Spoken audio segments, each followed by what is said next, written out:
Hey, what's up guys? Welcome back to the channel. My name's Kyle and we're in RR Headquarters 2.0 where we've been working on this build. This is like video 60 something. So if you guys haven't already checked out this build series, there's a lot of great content. We're taking you through all the steps. Today's video is about window trims. So we're using LP Smartside and I want to show you guys how we do it and why we do some of the things we do. But first, let's go ahead and let me show you how we measure the window outside so that we have the accurate dimensions that come in, and we're going to pre-assemble all of our window trims. All right, so we're gonna go ahead and measure this window right here, and I know this is super simple, but I'm going to hook and I'm gonna double check both top and bottom dimensions to ensure the same dimension. I'm 71 and 7/16 on my width, and here 48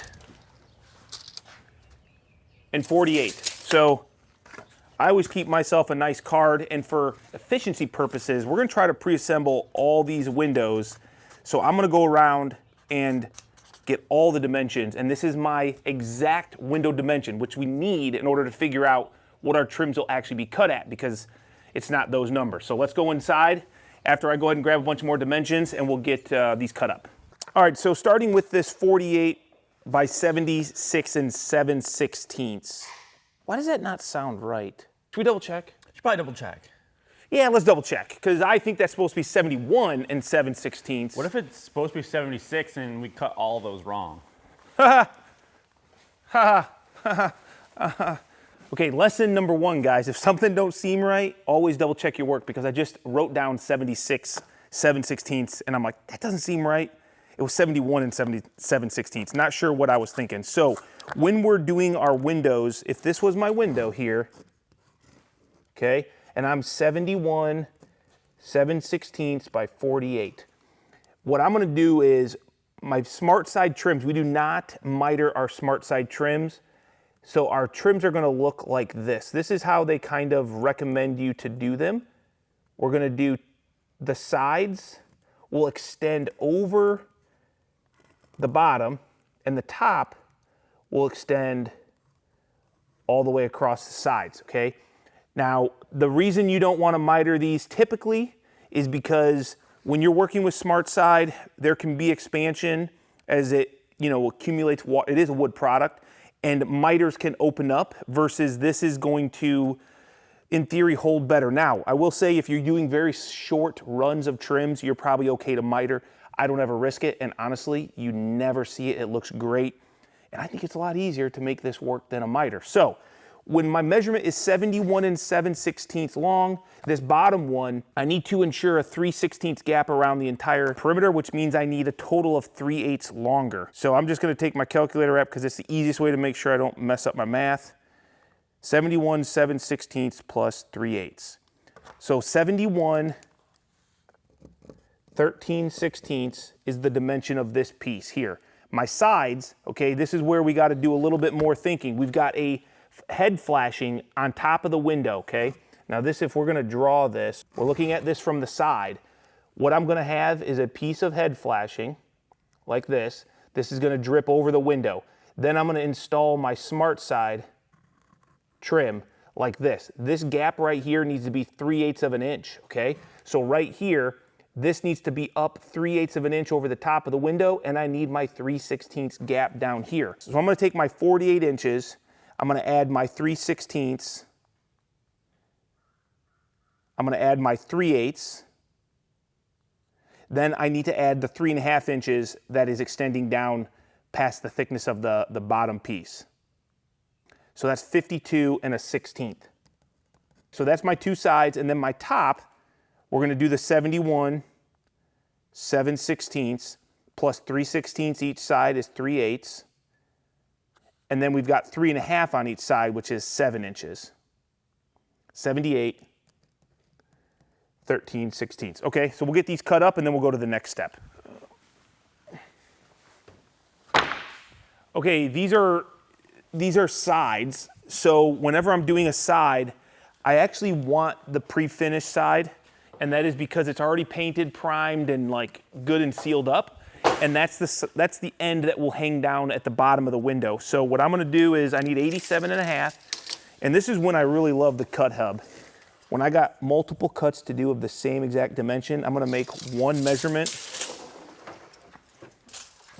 Let's see, we're gonna line this up, make sure it's right where we want it.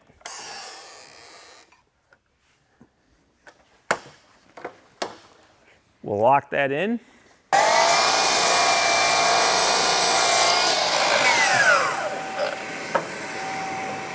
So now that we have one set up, I can easily just go ahead and bump the next one right into my stopper.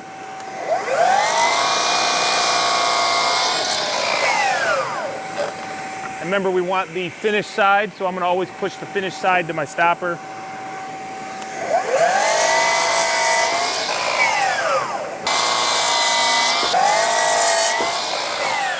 You know, it's always good after a couple cuts, just because the way I'm doing this. Okay, perfect, 87.5.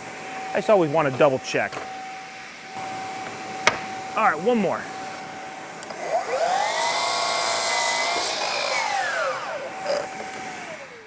All right, guys, so I told you that when I'm doing my sides, I leave the factory end so that it's gonna hang down at the bottom, because it doesn't really matter. But when it comes to cutting my bottoms, that is gonna go between two trim boards. For a very nice tight connection, I don't want that. I'm gonna make two cuts, one on both sides, so that I get a perfect clean cut that's gonna get fastened between the board ends. So just a note, something that I learned, you do not want to do butt end trims with the factory cuts or the factory finishes for Smartside. You wanna go ahead and just do a nice clean cut.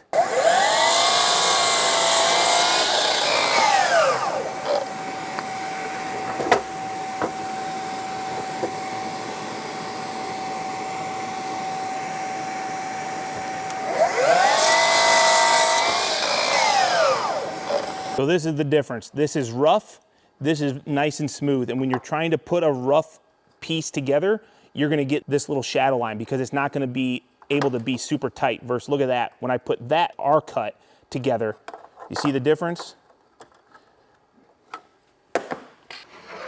All right, once I get all my pieces cut, these are all my sides, my tops, my bottoms.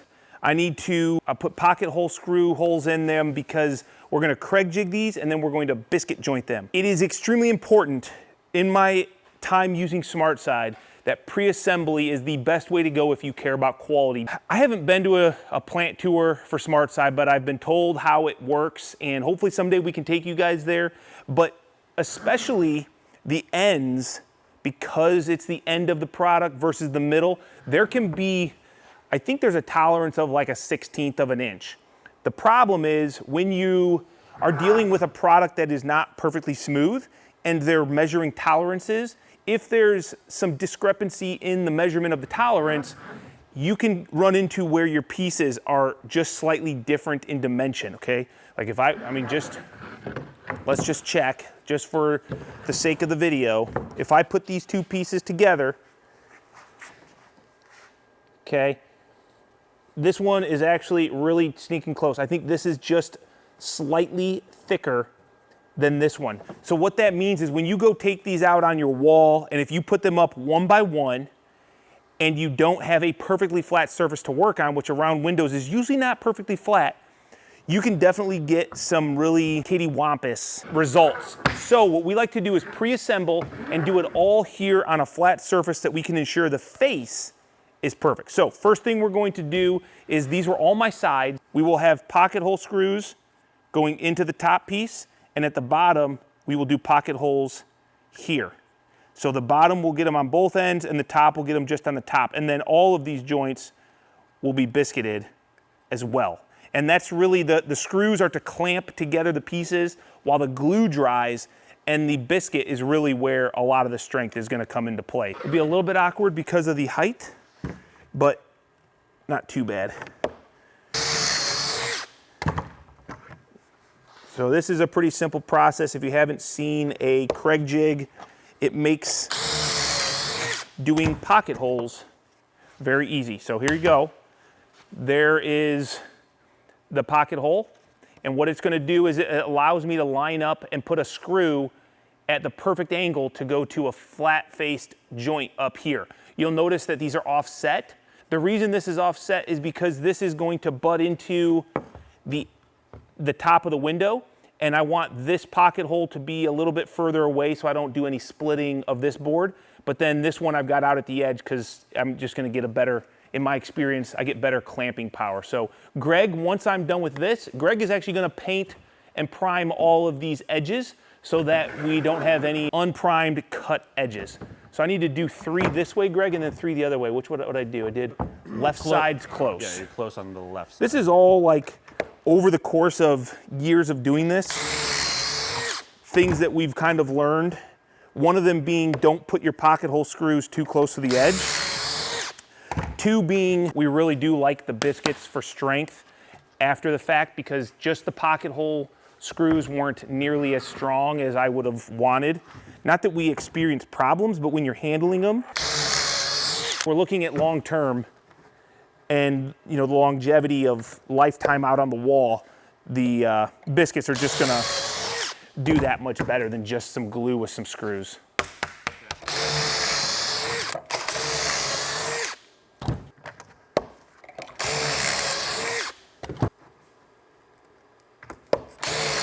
All right, now my bottom trim, I'm gonna do both sides with pocket holes. Once again, making sure that I do one a little bit closer and one a little bit further away so I don't get any splitting when this goes together. All right, now that we've drilled all of our holes for the Kreg screws, we're gonna do our biscuits. And because I've done this and it's starting to wear off, I do have a couple marks that I put on my biscuit joiner. And what that allows me to do is I line up my end with the end of the board, and that's gonna put the biscuit right where I want it. And then my mark on the other side is perfect. So if I come down on this side, I got my mark and it's gonna be right on my edge. So definitely recommend, it is nice to have the vac attached. The other thing you wanna do is make sure that, just take yourself a scrap piece and you're gonna wanna make sure that it's set up. This could be adjusted just a hair. These are a little bit thicker than maybe my last thing was. We're just gonna adjust this. It doesn't have to be perfect. I'm just eyeballing center. As long as it's consistent, that is more important than being perfect. All right, go ahead, hit me on there, Greg. Not that there's anything gonna come out.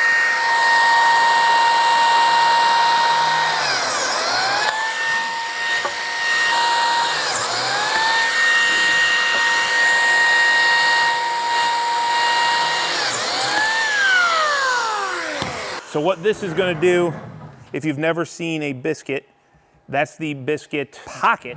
So this is the biscuit. We're using, I think, a number 10, and we're gonna glue this. This is going to get installed like so, and then the other piece will also have a biscuit pocket so that we can biscuit joint them. And what this does is gives us more surface area to glue because glue is gonna be our main connection. So I need to do this on both sides.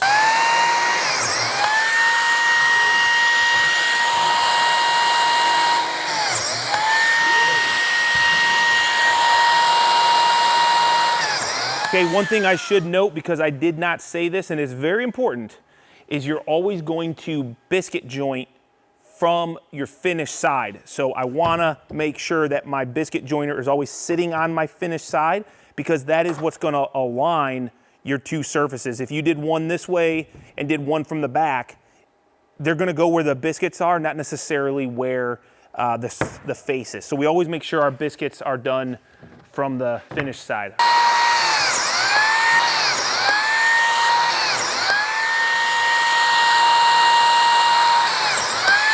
Remember we did one pocket hole closer? That's the inside, which means this is the side that I want my biscuit because this is where my bottom is gonna die into it.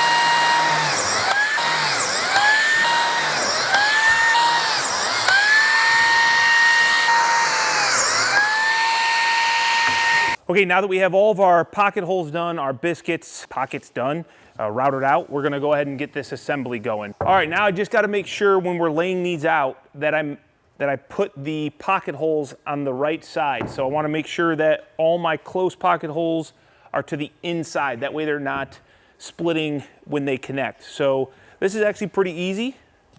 All we're going to do is take glue,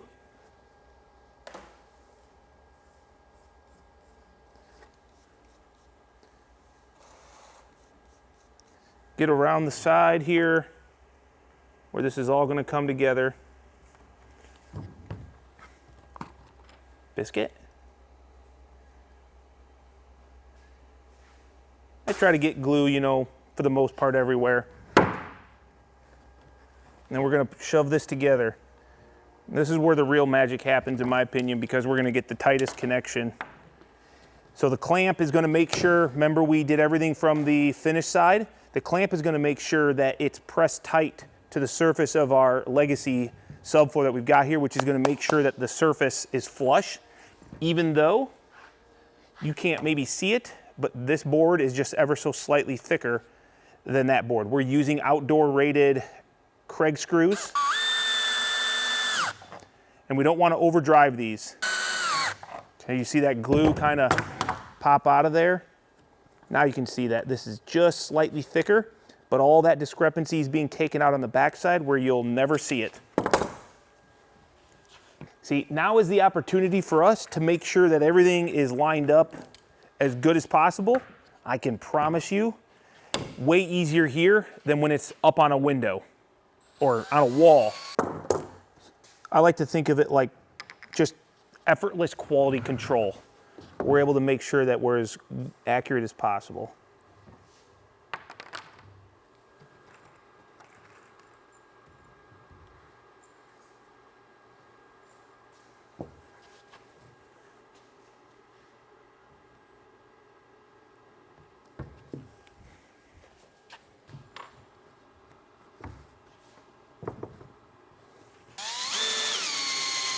You don't want to use an impact because you don't want it to tear.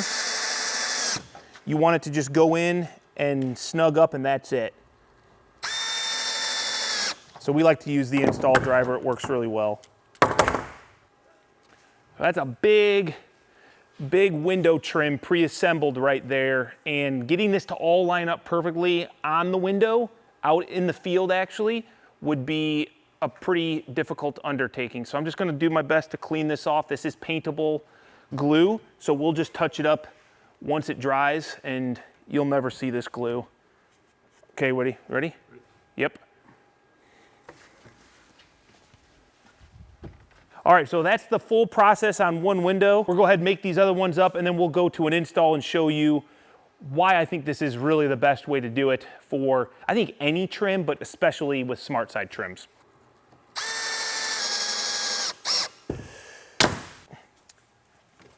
I'll get this, don't worry. I got it. I know you like sticking your fingers in glue. I'm just not scared like you.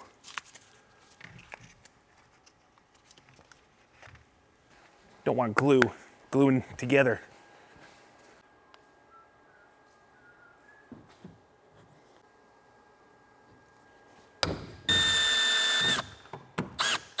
So now this maybe makes more sense that you can visually see it. Some people are visual learners.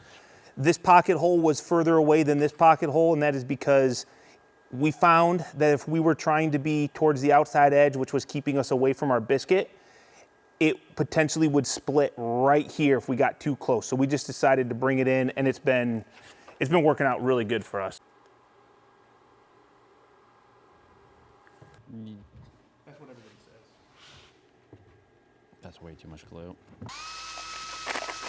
So this is the perfect example of where this piece might have been within the spec on the small side, and this one was within the spec and a factory end on the other side. So this, typically the ends are a little bit thicker, and this is probably the interior cut. So right here, if you were to put this on the wall, you would have to shim this to get the faces to be flush. But look at this, we put our clamp in, our biscuits are done right, and now all the discrepancies are back here on the back side.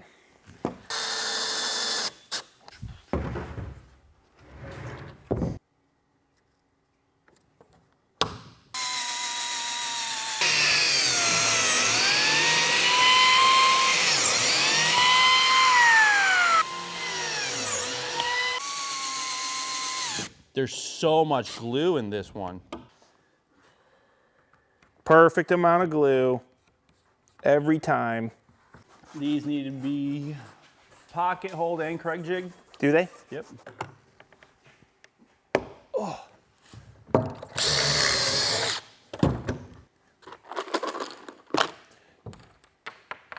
Why do I have no glue oozing out? Did you put enough glue in here, man? Okay, you got lucky this time.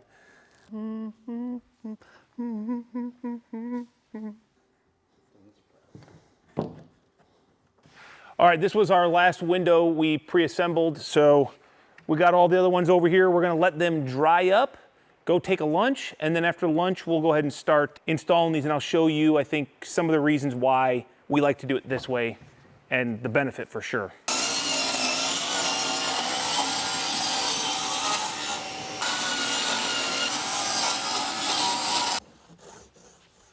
This is when Don't a roller. squeeze. Just don't squeeze. Just let it run out. Don't You'll be all right. Don't squeeze? Don't squeeze. Nah, I'm squeezing. Oh, that was a lot of paint just came out. Okay, so we've got our pre-assembled window casing trim here, but before we install that, I want to show you really why this is important. First off, we were able to cut everything exactly to the dimension, right? But more importantly, on the install side, you know, if I'm the installer and I'm trying to set my board here, okay, and this is not the perfect cut, but I'm looking to get my perfect 3/16 gap, okay? We're gonna, you know, maybe make sure we're where we wanna be. I'm gonna nail this. It's gonna hopefully be good. And then I'm gonna take my top board and, you know, I'm gonna try to line this up.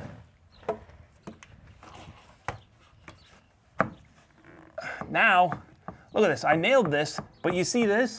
It's because we have imperfections in the wall. To get this to all line up perfectly, to get it to plane in, see how this is all gapped? It's not a very tight corner. It's because of the imperfections in the wall. Versus here, take a look at this right here. Look at that, beautiful. All of my joints are just money. And then we can just take this out here because we measured it. We can set it right where it goes. Take our simple siders, make sure that our gap is good, Greg. Look at that. I'm exactly where I want to be. Greg is exactly where he wants to be. Down below, Greg, are you good on the low side? Yep. Look at that.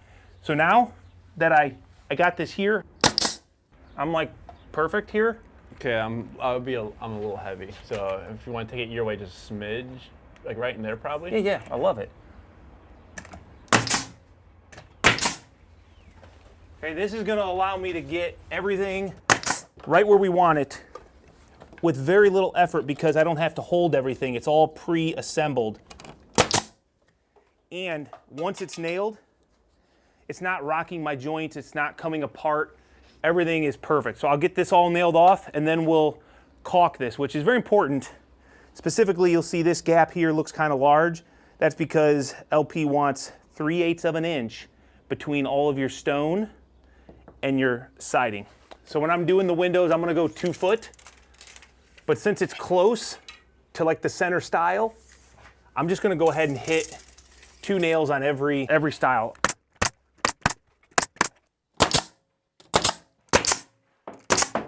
Another thing when doing these, it's okay if you don't get that nail to go in all the way. I'd rather hit it flush and instead of it be buried. So you don't want your nails to be overdriven. So take it easy on that and just drive it in with a hammer. So with this gap, we're gonna go ahead and throw some backer rod in here before we caulk it. And the reason for backer rod that I had never known actually until I went to caulk school at Sashco. They brought us in and educated us on all things sealant. So I don't think they really like the words caulk, right? No. It's more because it's the generic term is I'll put some silicone on it. Well, yeah, there's definitely a difference between silicone and other sealants out there. But what we learned was that when you fill a gap, okay, like this gap, you do not want your sealant to go and touch the back of the wall. This right here, we want backer rod because when we fill this up with sealant, it's only gonna touch here and it's gonna touch here. If this whole thing gets filled up, now you're touching around this whole area, it doesn't stretch as well. But when it's on one side and two-sided, not the third side, because you've got this nice backer rod here, it's able to stretch. It's able to stretch appropriately. So we are using big stretch. Won't crack, just stretches, but you want it to only be on two sides of your materials, not all three sides. So the backer rod is, you know, is important for that. Plus the 3/16 gaps, I think, are a little bit big to just, you know, caulk really nicely. I know guys are gonna be like, oh, I caulk way bigger than that. Well, that's fine. I just don't think it's as easy to caulk. So a nice backer rod is gonna solve that.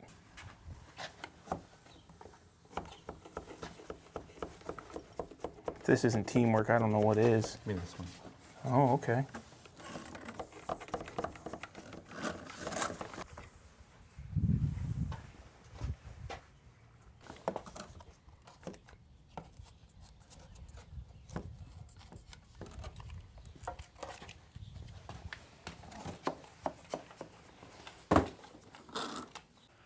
All right, time to caulk, and obviously the caulk is like the most important thing because it's gonna be the finish and we're gonna see it forever. So I always try to do a good job with my caulk and try to get it as nice because I don't wanna have to touch it.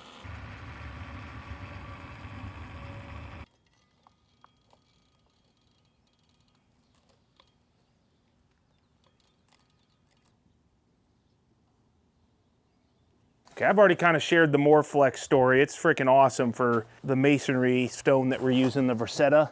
It's just a concrete-based product, and I did a whole video on that. But, I mean, that does a really good job of hiding all that. And this gap is very important for LP. They want this 3/8 gap between any concrete products. And the backer rod is important too.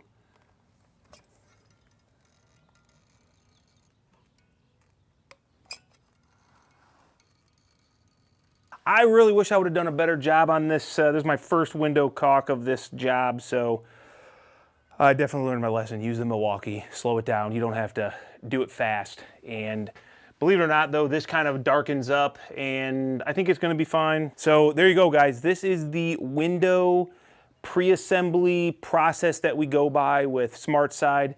I think it's the best way to do it because you are insured these really nice joints.